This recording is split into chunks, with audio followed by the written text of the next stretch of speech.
Well, joining us now to talk about the latest findings from the British Medical Journal is Lori Weber, who is a pediatrician at Gundersen Lutheran. Thank you so much for being here with us. Thank you for having me. Yes. Now, Dr. Wakefield's study came out in 1998, and since that time, it has kept a lot of parents aware. 170 of them are members of a union, and all of them are considered a state employee. But under Governor Walker's new plan, none of them would be.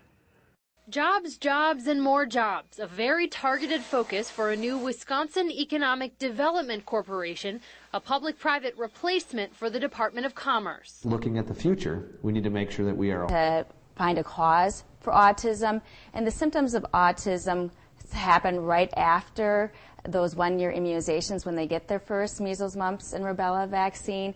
And so sometimes it can be a traumatic event because, of course, now the children are starting to remember their vaccines, and so they're crying. And so they want to, have some hope that they know what's causing it.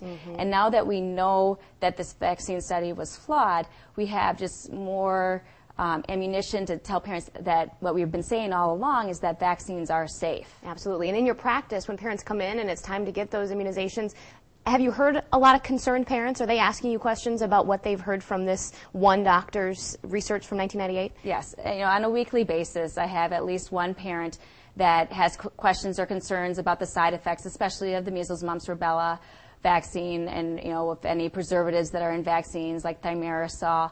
And for the most part, I'm able to relay their fears, give them information to tell them that they are safe and that they are helpful to get the vaccines done. But there are parents that I do have in my practice that still refuse to get vaccines. What would happen, what will happen if parents do continue to refuse to get these vaccines? What will we see? We'll definitely see a resurgence of a lot of these vaccine-preventable illnesses. For example, measles in 2000 was eliminated from the United States, but in 2008 we saw 140 cases of it.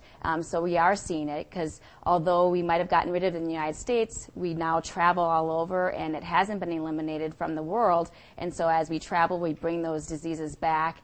And if we don't get vaccinated, then eventually it'll be more of a problem like it was in the past. Now that we've heard that this research is a fraud, that it has been debunked, what is your advice to parents who are faced with this question? This is their bundle of joy, and they're nervous. Right. So what do you recommend? Vaccine or no vaccine? Definitely vaccine.